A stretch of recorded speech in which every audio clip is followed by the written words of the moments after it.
We spend $150 billion to protect NATO countries. Japan and Germany are doing quite well. I think it's time we send them a bill and cut half of that. Because we have a two-party system.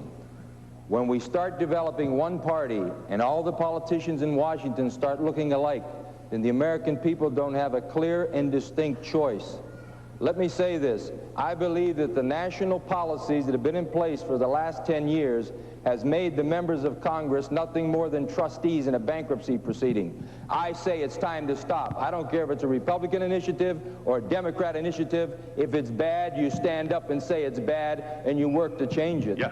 One other thing, we lost 55,000 steel-working jobs that average $10 to $14 per hour. They come in here and replaced it with $3.50 to $5.50 an hour jobs with no benefits. And Washington didn't even offer us rust-proof paint, and my people are fed up, I'm fed up, and we're not going to stand for it anymore. That's exactly what we're saying. In 2001, Mr. Bush was president. And quite frankly, I tell this jury, I told the Democrat National Committee if Vice President Al Gore visited my valley, I'd endorse President Bush. Because that Chinese money went to the Democrat National Committee. My investigation was going on and Janet Reno was after me, and quite frankly, she should have been brought before you.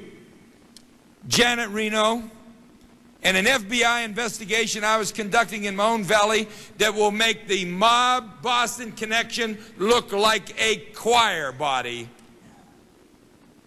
Now, I have submitted for the congressional record details of murders through FBI affidavits signed by FBI agents of whom killed whom, and they were never brought to a grand jury.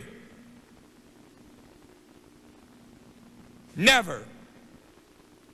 And I'll be damned if an FBI agent by the name of Anthony Speranza will compromise one of my constituents in a state of mental instability, desperately trying to maintain custody of her child.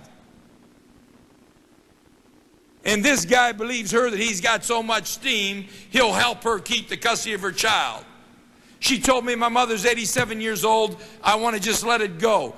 He didn't push me to the ground, but I hated the creep. Ladies and gentlemen, I'm a sheriff. To compromise a woman in a state of mental instability in the state of Ohio is a felony 1. That's rape. And I want that bastard in jail.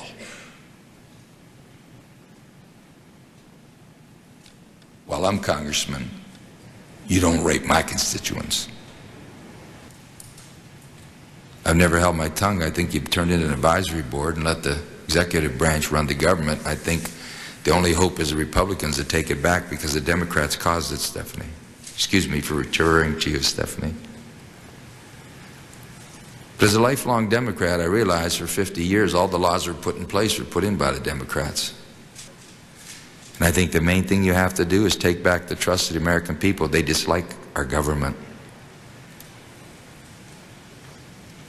I hate the FBI, the Justice Department, the Treasury Department, the Internal Revenue Service, because they intimidate our people and invoke fear.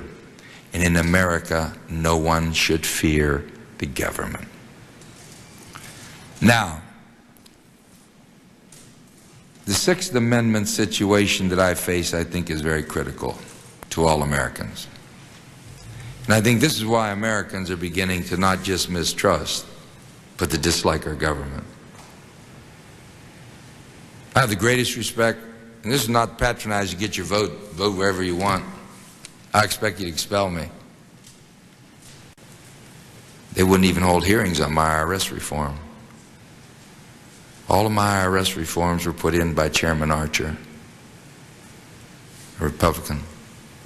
Why would you want to get back into politics and rejoin a Congress that you don't approve of, that's got a 28% approval rating, for example? Well, before I left, I referred to them as political prostitutes and later told a news station that made national news that I wanted to apologize to all the hookers in America for having associated them with the United States House of Representatives. All right. Are you going to run for Congress again? I don't know yet. There's a lot of people that want me to run for Congress. You know, I was a #1 target of the American-Israeli Public Affairs Committee and the #1 target of the Justice Department since 1983.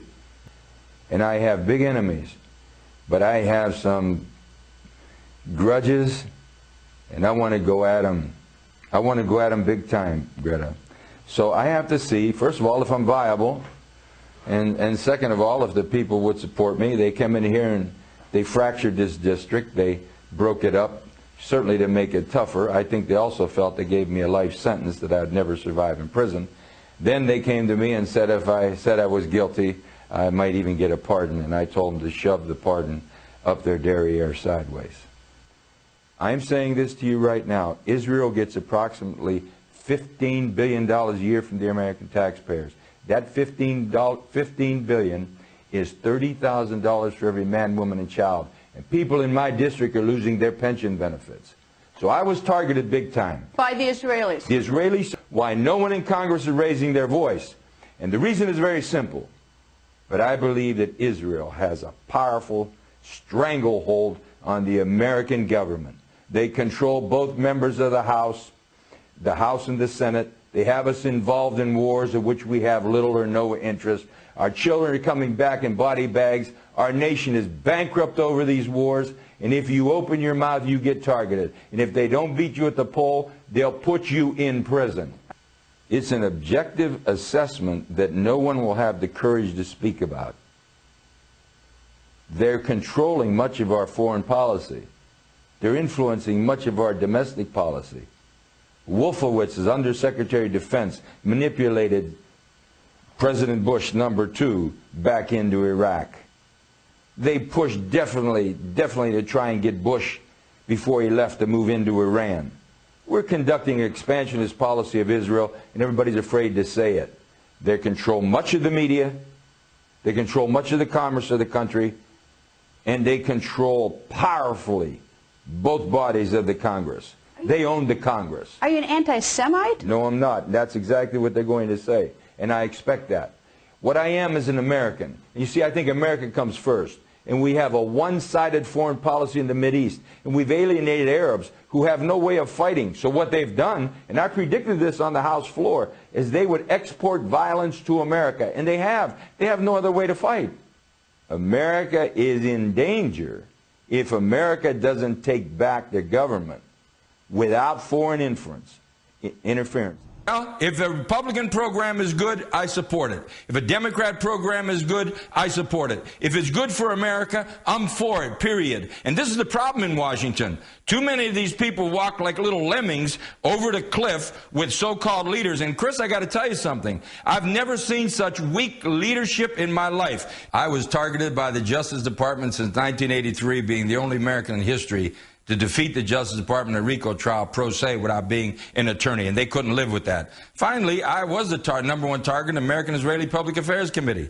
And let me tell you something. People are scared to death in Washington to say what's wrong with the country, because if you rile some big people, you're done. They're more concerned with perpetuity than what's good for the country. And the country's going to hell in a handbasket, Chris.